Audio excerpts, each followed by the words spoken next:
மகர ராசி என்பர்கள் செப்டம்பர் மாதம் எப்படி இருக்கும்? சால சிறந்ததாக இருக்குமா? கவனமாக இருக்க வேண்டுமா? பின்னடைவு பிரச்சனை ஏதாவது இருக்கிறதா? இந்த மாதத்தின் நற்பலனை அடைவதற்கு ஏதாவது வழிபாடு செய்யணுமா? அதிர்ஷ்ட தெய்வம் யாரு? இப்படியான பலன்கள் எல்லாம் ஒவ்வொன்றாக நம்ம பார்க்க போகிறோம். செப்டம்பர் மாத பலன்கள் 8ஆம் இடம் வளைக்கின்றது. அதனால் இந்த விஷயம்லாம் உங்களுக்கு சொல்லியிருக்கோம். கடன் வாங்கி ஏதாவது செய்யணும் அப்படின்ற எண்ணம் இருந்தால் அதற்கு உகந்த அம்சம் இப்போது இருக்கிறது. பொதுவாக கடனே வாங்கக்கூடாதுன்ற ஒரு நிலையெல்லாம் இல்லை. எதற்காக கடன் வாங்குகிறோம், நல்ல விஷயங்களுக்காக கடன் வாங்குகிறோமா அப்படின்னு பார்க்கணும். அப்போ நீங்கள் பிஸ்னஸுக்காக கடன் வாங்குறீங்கன்னு சொன்னால் தப்பு கிடையாது. அந்த கடன், அதில் இருக்கக்கூடிய வட்டி, அதை விட நீங்கள் அந்த கடன் வாங்கி பிஸ்னஸில் இன்வெஸ்ட் பண்ணும்போது கிடைக்கக்கூடிய லாபம் அதிகம்தான், ஈக்குவலாக இருக்கும் அப்படின்னாலும் பரவாயில்லை. அதை நீங்கள் செய்யலாம். 8ஆம் இடம் வலுக்கும்போது 6ல் குரு இருக்கும்போது கடன் பட்டாலும் தவறு கிடையாது. நல்ல விஷயத்திற்காக நீங்கள் அந்த கடனை வாங்கலாம்.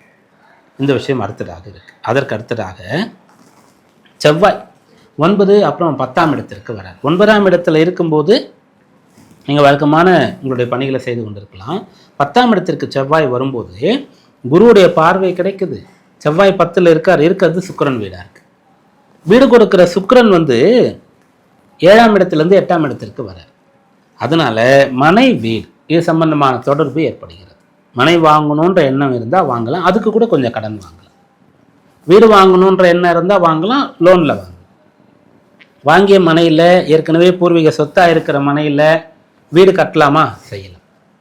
பொதுவாக 6ல் குரு இருந்து 8ல் சூரியன் அஷ்டமத்திலிருந்து சுக்கிரன் அங்கே வரும்போது பெருசாக பலனே கிடையாது. கவனமாக இருக்கணும், எச்சரிக்கையாக இருக்கணும், எல்லாமே ரிஸ்க்கு, ஃபெயிலியர் ஆகிடும், நஷ்டம் வரும் அப்படின்ற மாதிரி தான் நம்ம சொல்லணும்.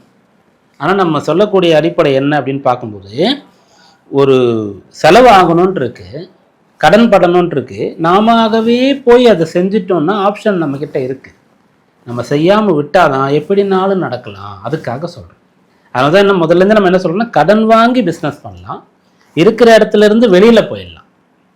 கடன் வாங்கி சவாலாக இருக்கக்கூடிய வீடு கட்ட ஆரம்பிக்கலாம். மொத்தமே கிடையாது, அதில் ஒரு ரேஷியோ. அதை உங்களுடைய லைஃப் ஸ்டைலுக்கு ஏற்ற மாதிரி, ஃபினான்ஷியல் ஸ்டேட்டஸ்க்கு ஏற்ற மாதிரி நீங்கள் வச்சுக்கலாம். அப்படியாக கடன் படுறது, வெளியில் போகிறது, இருப்பிடம் மாற்றம் செய்கிறது, இந்த விஷயங்கள்லாம் இந்த மாதத்தில் உங்களுக்கு நடக்கப் போகிறது. இது எல்லாமே நீங்கள் ரூல் என்னவோ, விதி என்னவோ அதற்கு உட்பட்டு தான் செய்யணும். எந்த இடத்துலையுமே விதி விலக்கையே நீங்கள் சிந்திக்கக்கூடாது.